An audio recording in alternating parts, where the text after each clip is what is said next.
So you arrive around 8:30, 9 o'clock, and at that time it is quiet. There are very few people around, and it's easy for you to slip inside without anyone noticing. You make your way down to one of the laboratories, which is currently empty, and you set up your tests. What exactly are you running tests on?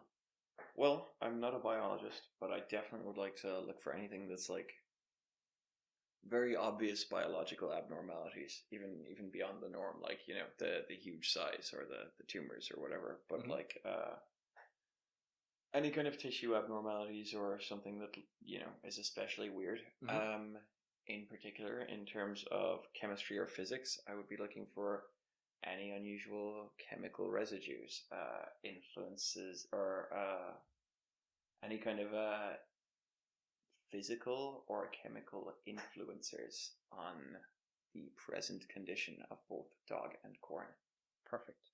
Okay, so you set up a number of tests to try to gain some kind of understanding of what you're actually looking at. Immediately, you notice one thing inside of the laboratory, or certainly as you take the ear of corn into the building. It's been getting steadily darker and darker outside, and as you walk down some of the corridors, which are entirely in darkness, you realize that there is a slight glow coming off the ear of corn itself, almost as Hmm. if it's mildly phosphorescent.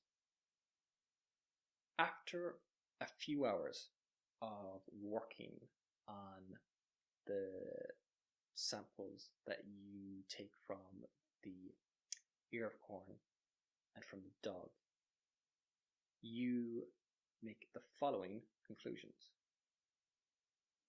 It appears that all of the items have been exposed to a radioactive source, but the half-life of the objects appears to be weeks instead of the years it should be. Do you wish to spend a push on physics? Sure thing. Okay.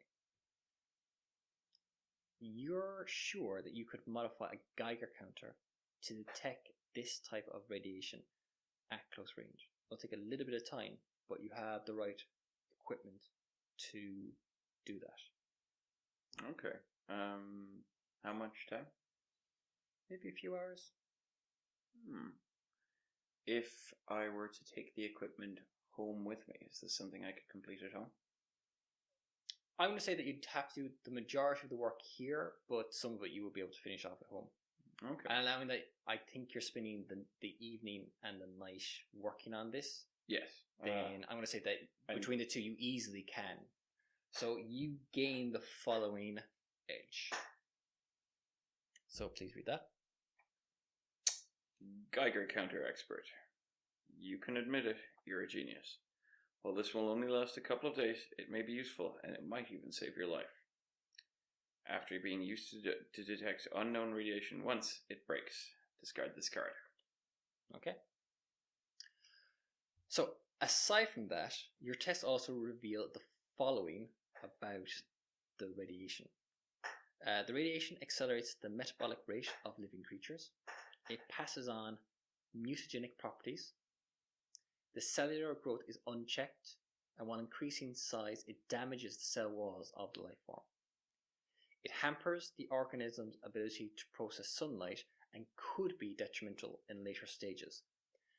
And prolonged exposure would certainly result in death. The sample just rots away, consumed from within, and unable to withstand any change in conditions, even simple exposure to sunlight. Okay. Excellent. So that takes you a number of hours.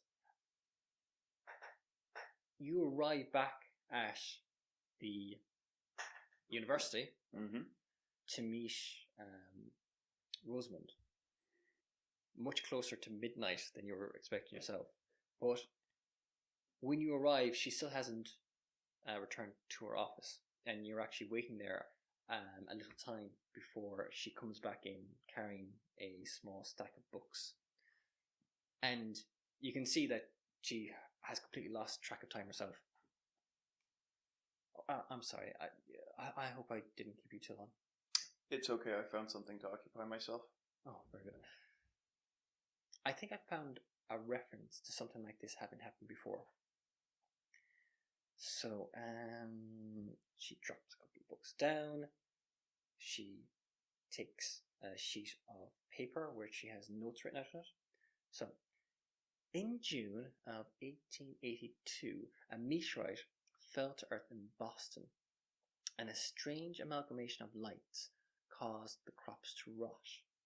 The sight of it apparently drove people mad, and it destroyed an entire village before the lights reportedly launched skywards. People seemed to glow after coming into contact with it, and vegetation that it influenced grew to near supernatural sizes and became inedible. Very much similar to, I believe, what's happened to your corn there. I think we could be looking at very similar phenomena. Okay, so from reading these, and presuming it is the same thing, which I suspect it is, based on the descriptions, then if it is the same thing, it'd be best not to let it touch you. If it does, it's not that it would cause instantaneous death, but well, it seems to be a meteorite that is at the heart of this effect. It appears to affect the environment around it, which is consistent with what you saw in the fields. The rock itself never seems to cool. It has some kind of strange relationship with electricity, from what I can make out. There's a reference to one night it was struck by lightning several times during a thunderstorm, and the next morning the meteorite was gone, as if the electricity had driven the force within the rock to take shelter underground. It appears to have some form of aversion to bright light, and this glow, or whatever that is, it seems to be intangible. It doesn't seem to have any corporeal form. It's all, well, the accounts are somewhat confused in places. Quite clearly, it had a detrimental effect on the local community at the time, and a lot of the reports are after the fact, and I suspect some of the reports have been somewhat embellished, but the bones of it seem to be pretty clear, and it is very coincidental that they share all the same similarities. I suspect that's what you're looking at here, Langston. It sure does sound far too similar to ever be a coincidence. Do you know, was there any such meteorite found in that area? Not that I know of, and I didn't see any trace of like a crater or anything when I was investigating the cornfield there. Not that you to be fair, noticed. not that you could have like Exactly. corn 10 feet tall in all directions. I didn't find any trace of anything at the cornfield, but I mean, if you can find a crater in a cornfield with 15-foot high stalks, by all means, be my guest. It's possible that maybe it might have come to the attention of the military, maybe the Air Force. They would keep track of such things, especially if it was large enough. I might have a few friends that I can ask a little bit more about it, but I think this sounds a lot like what you're talking about. Yes. Well, look, Langston, I know this is all, well, it's all quite strange, but will you be careful? Promise me you'll be careful. I can't promise I'll try, but I'll try to try. Do your best, and if you come across this meteorite, this rock, stay away from it. I was going to say the same. I'm going to dispose of the things I collected from the field, and if you're around any other things like this, don't allow them to remain in your presence for too long. I have no intention of. I'll be in touch, and thank you as always. Let me know how this works out, Langston, and as I said, please be safe. I'm sure this is definitely going to be one of the stranger stories I have for you when it's all done. Alright, so she bids you good night. As I said, it's a little after midnight at this point in time. What is your next move?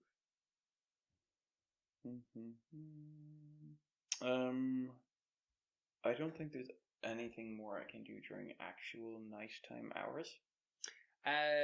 Well, there's nothing stopping you trying to avail or prevail upon your sources in theory up to the point of reason, but it's up to yourself. Well, in that case, I would be trying to get in touch with Colonel Hartman. So you put a call through to Melvin's home number. Mm-hmm. It rings about 7 or 8 times before there's a groggy hello. Hey Melvin, it's Langston. And before you chew me out for calling you after midnight, there's a story you might possibly want to hear attached to this. Okay. Just give me a second there. Take a moment to sit up, and if you can find yourself a pad and pencil, that would be great. Okay. Alright. Shoot. So, I'm working on a missing persons case. Enter a quick rundown.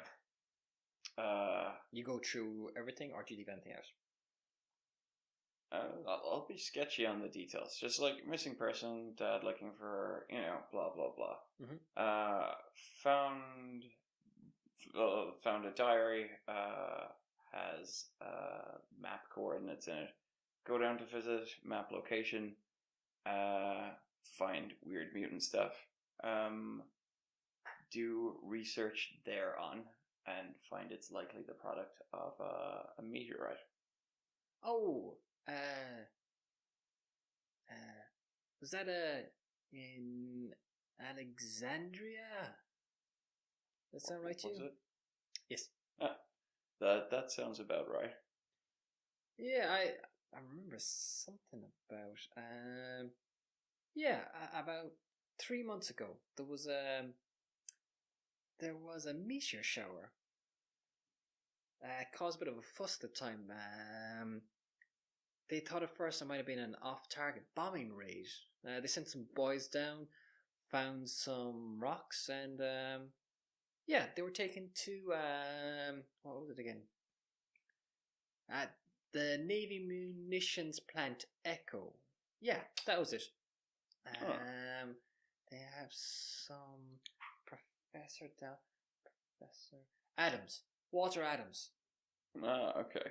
And so this Walter Adams guy, assuming boyfriend name from the journal, playing it nonchalant at this point. So this Walter Adams guy would have been the guy looking into them? Yeah, as far as I'm aware, he was doing some research into them.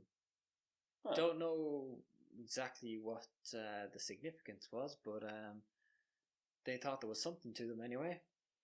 If I wanted to get hold of this Adams guy, how do you think would be the best way to do it?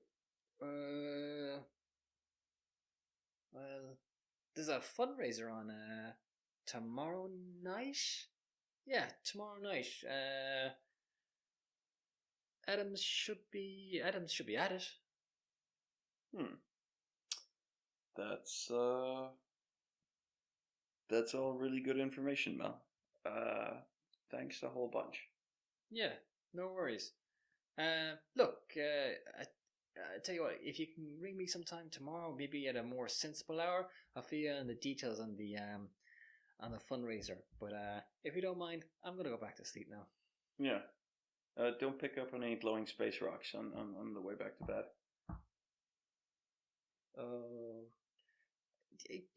You know what? Tell me tomorrow. Sure thing. Okay, so he hangs up. That actually gets 2 items on my list in one phone call. That's fucking great. So, the next morning, again, bright and early, what is the first thing on your list of things to do? I want to verify that street address that's in the journal. Done. And if not, I'm just trying to think what's my compiled list of leads at the moment. Okay, so you arrive on the street that the address is on. Mm-hmm. The house itself is a small one-story house in Cleveland Park, which is located at Connecticut and Ordway Northwest, surrounded by one of the few unoccupied areas of green trees and dotted with signs advertising future construction. Is there a car parked? So from the street, you don't see a car parked there at the moment, and there's no obvious signs of life, as in you don't see any movement at the house. There's no signs of anyone coming or going, or in the front or back garden. There's no sign of any pets. It appears to be still. So, what are you doing? I will give a tap at the door. I would assume, or I would have assumed that no one was home, depending on time of day, of course. But yeah. Alright, you knock on the door. There isn't an immediate answer. Are you snooping around? You bet your ass I'll snoop. Okay.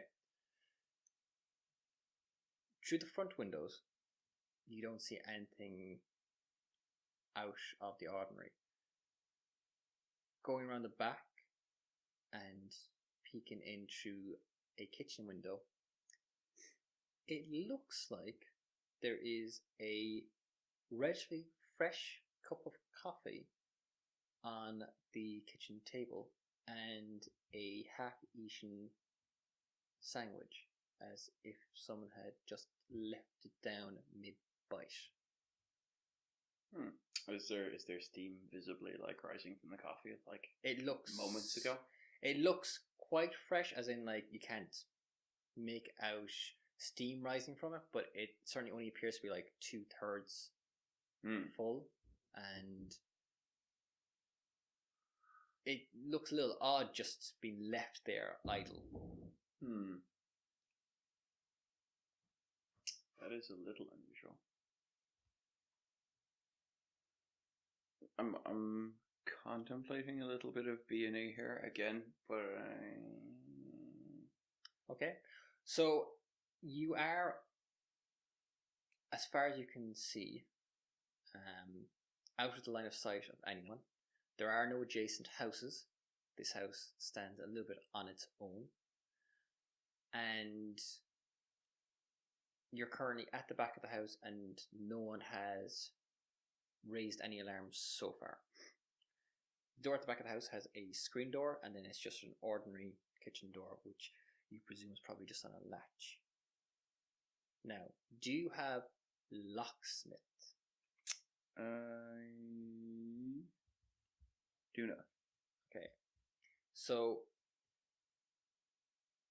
trying to open the door is going to be a little problematic, as you're not going to be able to do it subtly, but you could probably just force it open if you wanted to, or just bust a window. It's up to you.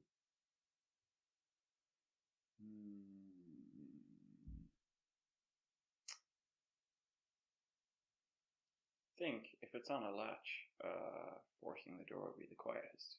Okay. You put your shoulder to the door and applying enough pressure until you hear the door start to creak.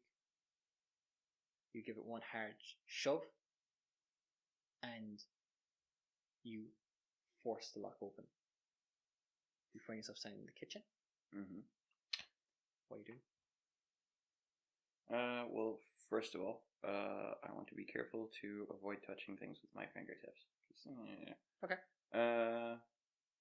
How warm is that cup of coffee? Are we talking like minutes or hours? You Or days? go over to the table. You put the back of your hand against it. It is still hot. So as in someone is in the house and is avoiding answering the door hot. That would appear to be the case. Okay. And that means somebody heard me force open the door and has not fled. There doesn't seem to be any sound of any doors opening or windows being slid up, unless they're trying to do it discreetly and quietly. Mm-hmm. What are you doing? I will keep my hat low so as to conceal my face a little bit. Mm-hmm. I'm going to proceed through the house as quietly as possible. Well, I'm going to listen at the door on the way out. If I don't hear anything, I'll move on to the next room. I basically know that there's someone here, though, so I'm going to keep one hand in my pocket where my gun is. Okay, so you step down the hallway, Mm-hmm. and you are cautiously looking around, wary for any signs of trouble. So, we're going to use the challenge now, the silent treatment. Mm-hmm. So, you move slowly through the house, moving like so many times you snuck up on the Krauts. This is a stealth test. Good. So, you have a bonus of +2 if it's at night, which it is not, Mm-hmm. and a +4 bonus if you have, with Alicia's assistance, as an edge. You know, I do. You do, so you have a +4 to this roll. You do have a penalty of a -1 if this takes place during the day, which it is. So the advance in this is a 6+. Would you like to take the extra problem? Given I need a 3+, I will skip the problem. Okay. Do you have any edges that you would like to use on this? I was going to say, do I have to spend Alicia's assistance to get that bonus, or can I just have it? No, you're just getting the bonus because of it. Okay. But I believe you're. This is what I do. Actually, yep, that totally applies. My bad. In that case, that makes it a 2. All right. So, give me a roll. 6. 6. Okay. So that is the advance. So you make your way through the house silently. As you do, you hear a sound, a very slight scraping noise that you recognize as that of someone trying to open a drawer quietly without drawing too much attention to themselves. Coming from one of the rooms to your left, which you're guessing is a bedroom from what you've seen of the house so far.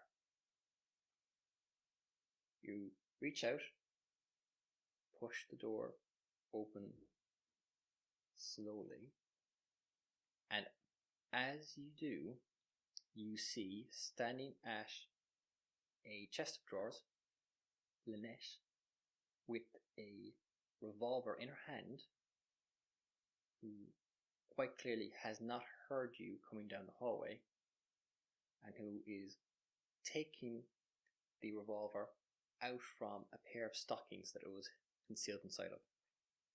She has her back turned on you at the moment. How do you handle this?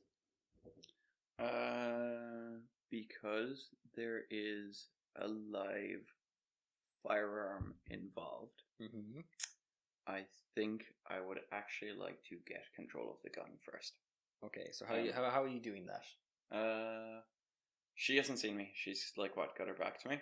Yeah, you'd think that she obviously heard the knock at the door, went to hide in the bedroom, heard the back door being forced open, and is now getting the gun out with the expectation of using it, Mm-hmm. I presume, but didn't hear you come down the hallway and is still trying to get the revolver out of the stocking, and it's gotten a little caught, so she's just trying I to think actually... there'll be plenty of time for reassurances afterwards, but I think getting control of the gun would be the best thing. Okay. Right? As soon as she becomes alert to my presence, I can just repeat the same calming things like, Alicia sent me, your dad sent me, whatever. But regardless of whether or not she responds to that, I'm just gonna seize control of the weapon. All right. Just describe for me how you do that. I would say the best thing is probably, as I said, she's not aware of me, so try and slip up behind her, then put a hand over and across her and just grab the gun itself. Don't even touch her hand if I don't need to. Yeah. And once you're holding the gun, like, there's basically nothing that can be done with it because she can't cock it or move it. Okay. And just be like, your dad and Alicia sent me. I'm here to help you. You're okay. Okay. You take a firm grip of the gun. She turns around completely startled, letting go of the gun in her panic, and kind of staggers back a step, hitting the bed, and kind of ending up sitting down, half falling back onto it. There's a look of fear in her eyes for a moment, and then she takes you in, and the fear seems to lessen, and she gives you this quizzical look. Who are you? My name is Langston. I'm a friend of your father's. She takes you in, and like, you think you even like vaguely recognize her face from around the neighborhood, since she is a local like yourself. Mm-mm. And she sits up a little in the bed. My father sent you? I had a hell of a time finding you. But luckily your dad really wants to see you back again, and Alicia really, really cares about you, and they were able to help me get to here. She pulls herself up in the bed, and you can see she does not look well. She looks very unhealthy.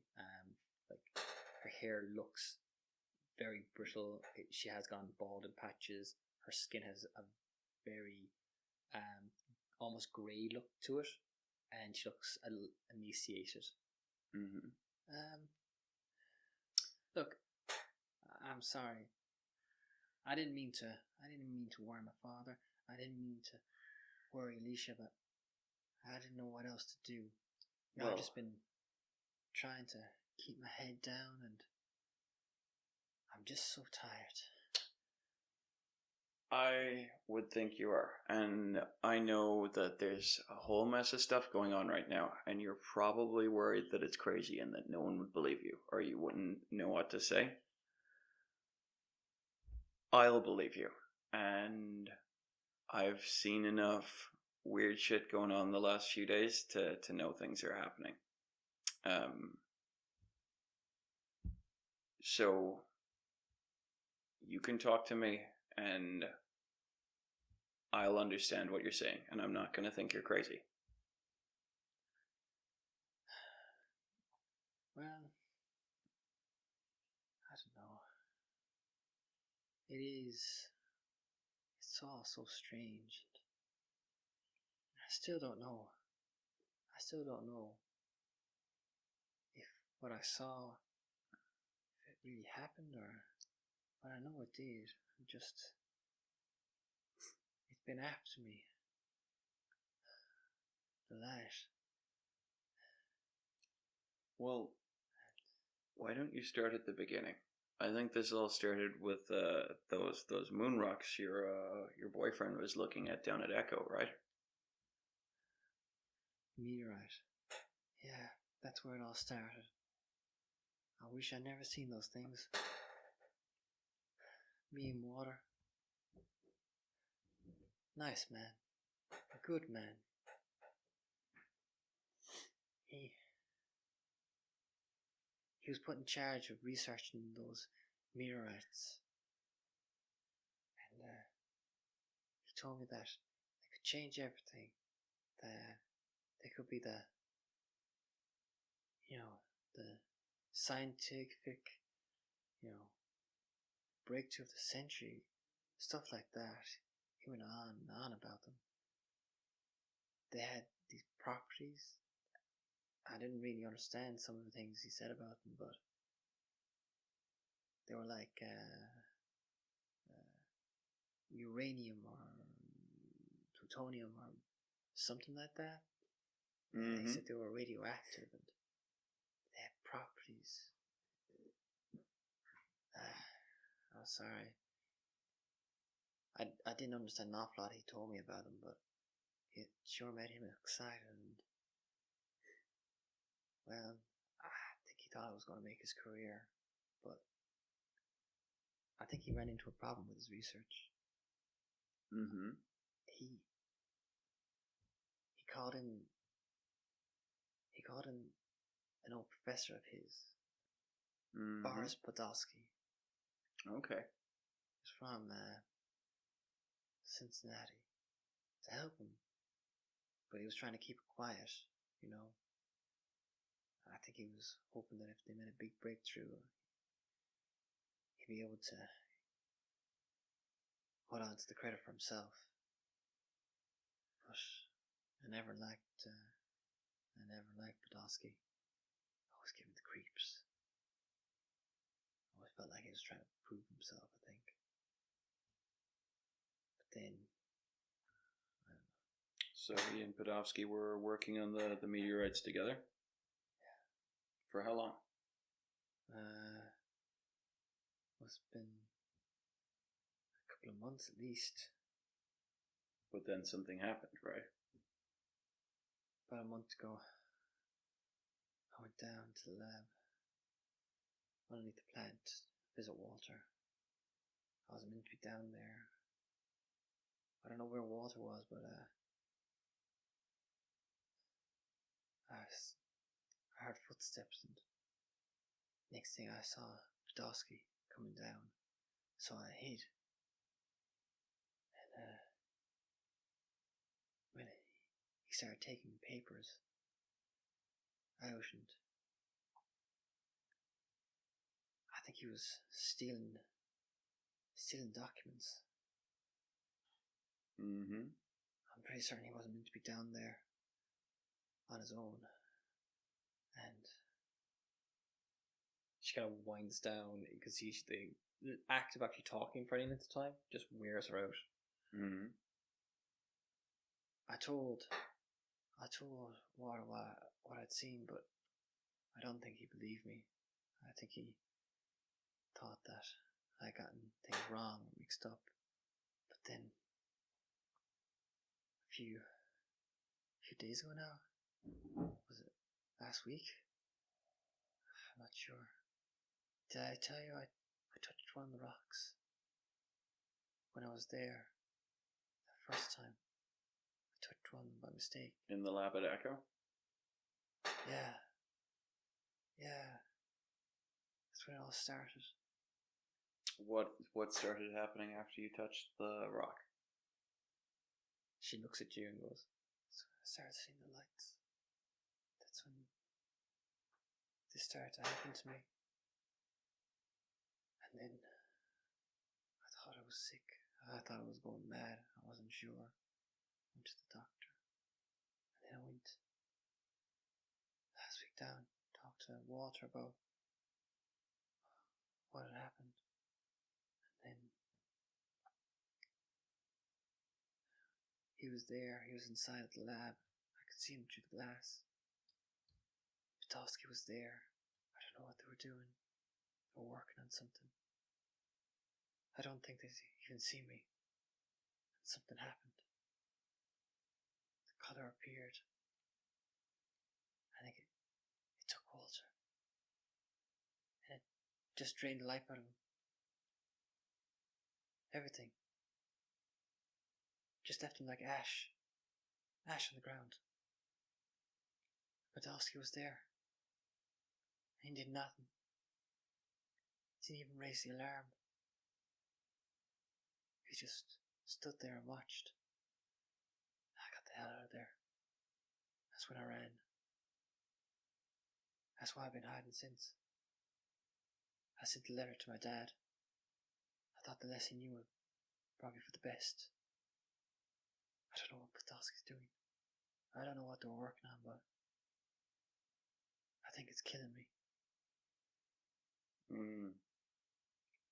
Well, there's no denying it's making you sick. Where's Podolsky now? Still working at Echo?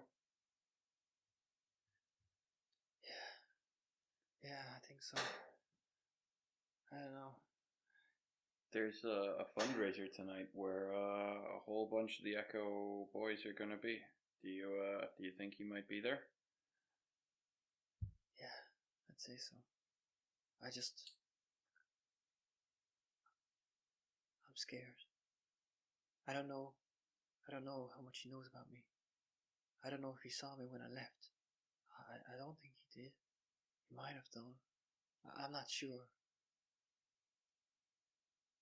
I'm not sure what's going on. I'm not sure what he's doing.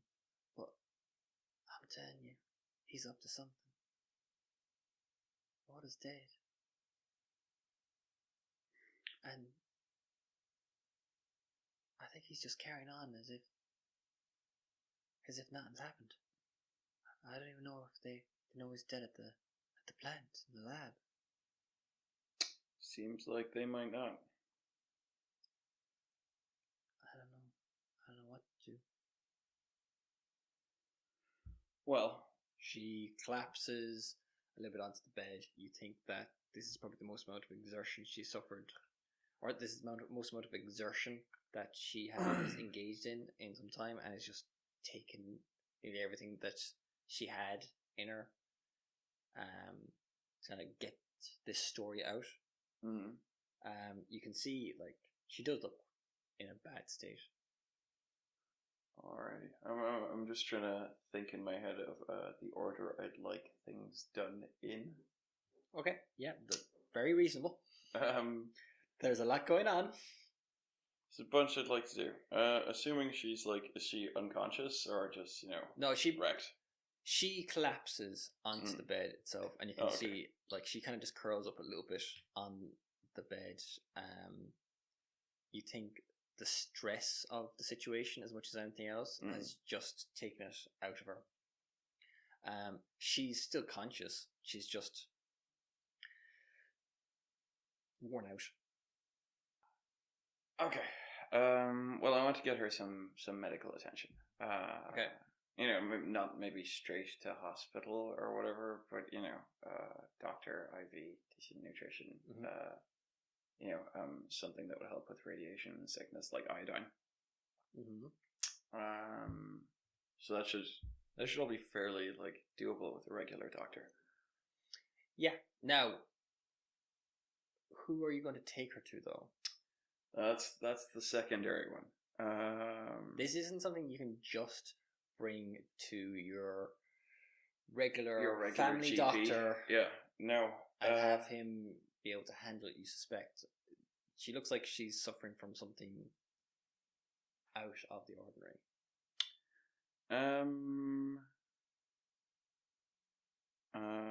I think Ernie Thompson would be able to help me out. Okay. I think if I gave him a call, between his own skills and people in the congregation that he, would be able to ask without them asking too many questions in return, at least on the short term, it would. Okay. It would be doable. There is a phone in the house. Do you want to make a call? I would rather not use that phone. Okay.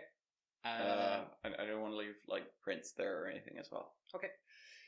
You know that you saw a payphone down the block, so you could slip down there if you want. Yeah. I'll even explain to Lynette. I'll even explain to Lynette. I'm going to go give my friend a call, and then we're going to go for a drive. And I'm going to keep you someplace out of the way for a day or two, while we get all this mess squared away. She nods from the bed. You get the impression that maybe the thought of somebody else taking charge of the situation, appeals, or you get the impression that maybe, she's not in a position to put up too much of an argument at the moment. All right, so you walk down the block, you get to the payphone, and you put a call through to Reverend Thompson. You get him at his church. It takes a little bit of time because the phone is actually answered by one of the ladies on the floral committee, and then there's a little bit of back and forth as they go looking for him. There's some general chit chat. You get the 20 questions, if you want, you can have a date for this Saturday, etc. They try to set you up. Eventually, Ernest takes up the phone. Langston, my boy. Good afternoon, Reverend. How can I help you? Well, this is going to seem hard to believe at first. But the more you see, the less trouble I think you'll have believing any of it. I have a girl here, subject of a missing persons case I took on a couple of days ago. Mm-hmm. Well, I've found my missing person, but she's not feeling so good at the moment. Little on the sick side, needs bed rest and a couple of other things. But just while I get this matter squared away, I would really like it if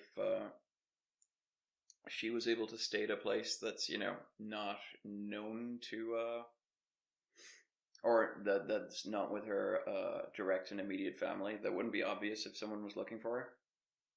She in some kind of trouble with the law? Not with the law, no. At least not that I'm aware of. Well, if it's a damsel in distress, I'll be more than happy to assist. You say that she's sick, or is it injured? Straight up sick. I'm not a doctor myself, but I've been doing my homework, and to me it looks a little bit like a case of radiation poisoning. How the hell did some girl end up with radiation poisoning in Washington? Well, she works down at Echo, the munitions plant, so that's what I'm kind of looking into myself. Langston, what have you got yourself mixed up in? I promise it's not as scary as it sounds. Unless I don't know everything, in which case it definitely is. She's in trouble though, yeah? She needs someone to look after her for a couple of days. She thinks she's in trouble, but I'm gonna try and make sure that everything's just fine and dandy inside of a day or two. Alright, I'll tell you what. There's one lady in the congregation. Used to be a nurse. Tired now. But nice woman. Lives alone. I'm sure she wouldn't mind putting up with a house guest for a couple of days. He will, in either event, make arrangements for Lynette to be taken care of for a couple of days. And for her to receive at least basic medical treatment. It's not going to be the same as if she was in a hospital, but at least she'll have somebody looking after her and making sure that she's eating and getting fluids, which is possibly, as much as that may be able to be done in the short term anyway, depending on the circumstances. Well, I mean, iodine should be pretty freely available even in the 40s. Well, whatever. But no, I'm not a pharmacist, but. Yeah. But like this, whatever medical treatment that she can receive at home, she will receive. That is just fantastic to hear, and thanks. You're really helping me out here. No problem, my boy. No problem. Can you arrange to get her around here to the church, and I can take care of things from there? Sure thing. And you might have a caller later on, because I think her dad deserves to see her after all the week they've had. There's no problem there, my boy. There's no problem. Tell him to call around, and I'll point him in the right direction. Seems like the most sensible way to do this. In the meantime, I got a dinner party to go to. Well, la-di-da. How do you live in the high life? It's quite the life where I'm leading. I'll be sure to fill you in on all the details. All right. Well, look, I'll talk to you later on then. Okay. Sure thing. Thanks again, Ernie. Reverend Ernie. You're welcome, Langston. You're welcome. The call-ins. What's your next call, though? Or what's your next course of action? It's still only, like, I'm going to say 10 o'clock in the morning. Okay. I want to get in touch with Hartman and find out about, or get him to find out about this Russian guy. What's his name? Podolsky. Yes. Okay, so you put a call through to Hartman at his office. Mm-hmm. You get through to his secretary. The secretary puts you through to him. I think I can be a bit more forthcoming with him as well. Yeah. At this point. Melvin answers the phone. Langston. Hey, Melvin. So, what exactly have you got yourself messed up in? Well, you know that missing persons case I was looking into? The one you woke me up at 1 o'clock last night about? Yeah, so I found my missing persons. Oh, well, good for you. Why did you need to wake me up, though? Well, my missing person has what looks like a bad case of radiation poisoning from a bunch of moon rocks that got brought into Echo a little while back. What? Your missing person has radiation poisoning. Well, I'm not a doctor, but that's sure what it looks like.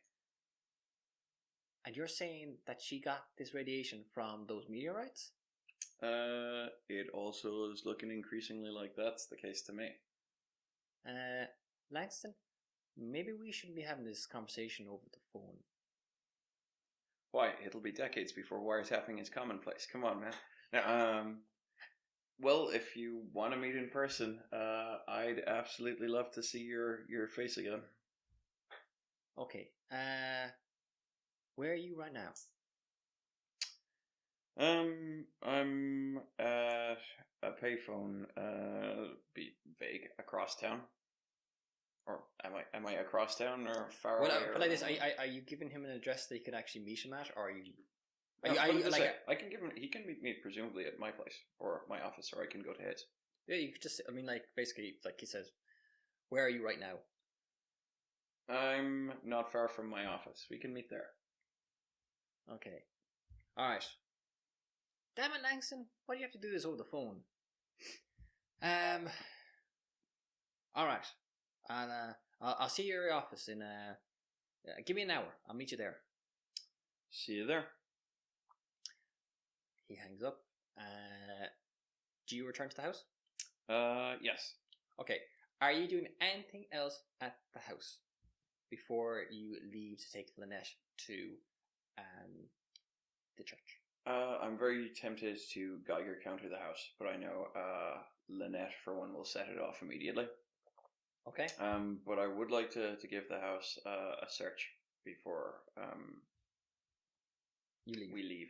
Okay. Yes. So you search the house. Mm-hmm. You find nothing of particular note. Okay. It seems to be primarily a bachelor pad, although there are a few feminine touches that speak of Lynette having stayed there on occasion. Otherwise, there's nothing really to speak of. You drive over to meet Reverend Thompson at the 19th Street Baptist Church, and he takes charge of Lynette, taking her inside and promising that she'll be well taken care of. She seems to have perked up a bit in between, and on the drive over, she asks about her father, that he's okay, that she hopes that he wasn't too worried about her. And I mentioned that I'll be sending him along via the Reverend. She nods gratefully. She seems to have perked up a little bit. You can see that she's obviously ill, but there's still fighting her. You get back to your apartment to find Melvin waiting outside in the car. He hops out the minute that you pull in and almost hurries you inside of the front door. Alright, Langston, start at the beginning. Tell me everything you know. Okay, I will start at the beginning and tell him literally every detail. Okay, do you leave out anything? I will trim out some of the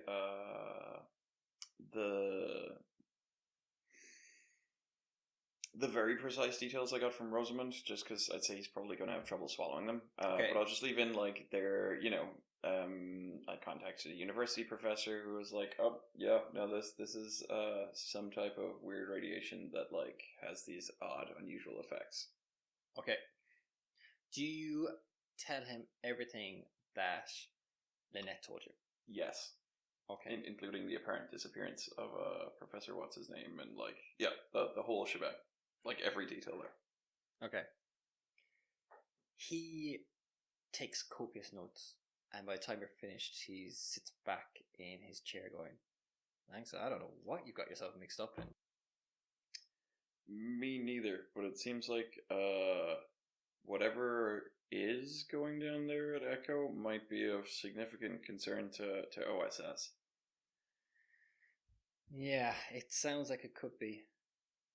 Especially if the scientist they originally had stationed those isn't around or indeed breathing anymore. That means, Alright. Can I use your phone? Knock yourself out. So he goes over and puts a call through to his office, and he puts a request in to have a call put through to Professor Adams at the plant. He waits a while, and then he apparently gets through to somebody, but from what you hear, it doesn't appear to be Adams. There's a very brief conversation, and then he hangs up again. Melvin turns back to you. That's interesting. So I got through to the plant. Apparently, Adams is taking a sabbatical at the moment.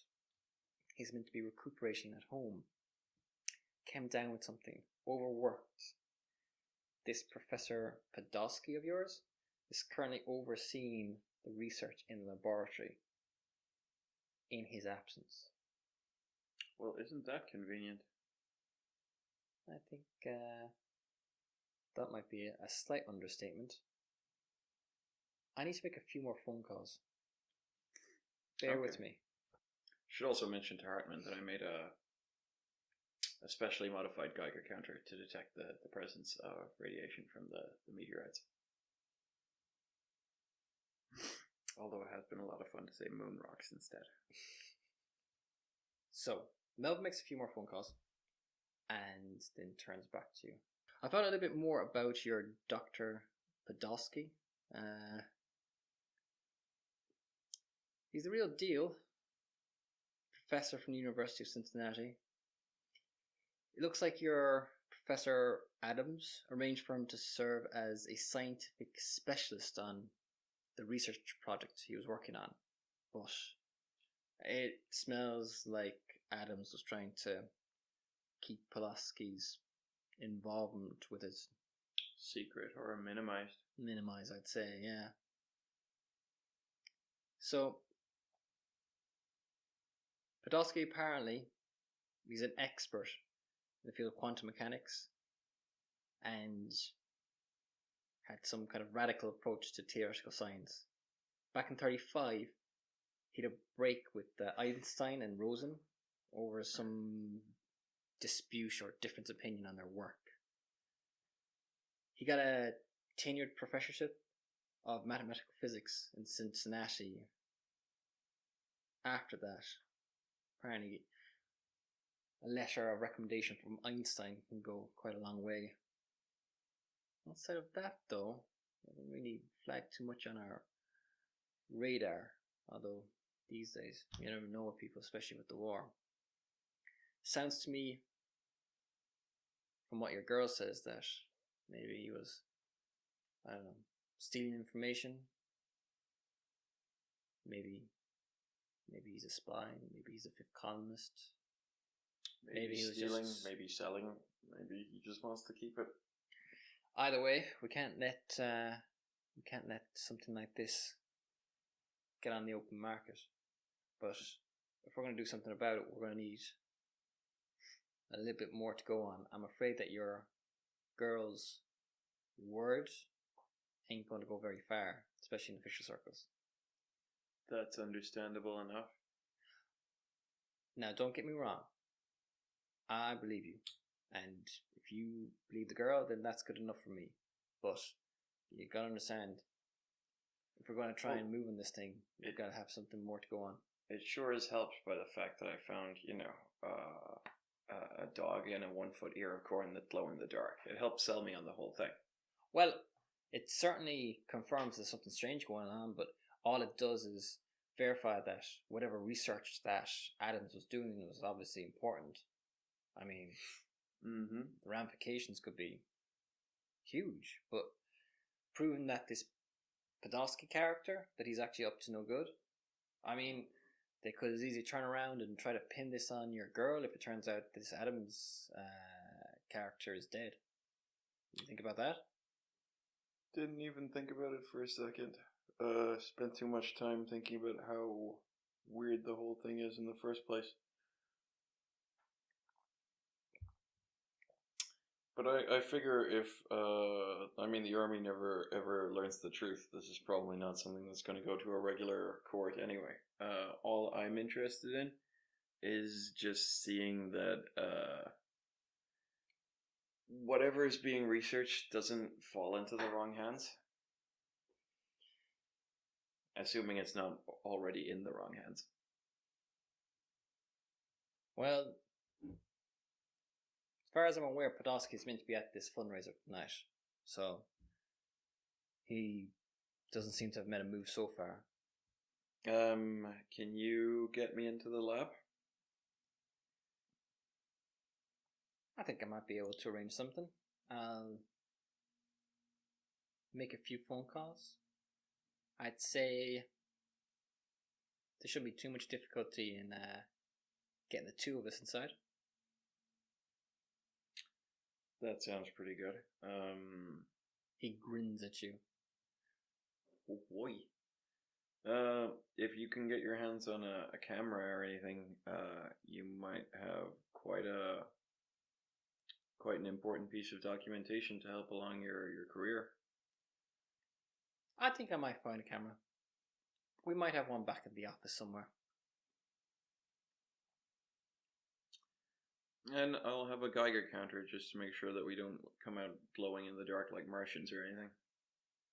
His grin fades slightly at the mention of this, and then it kind of returns.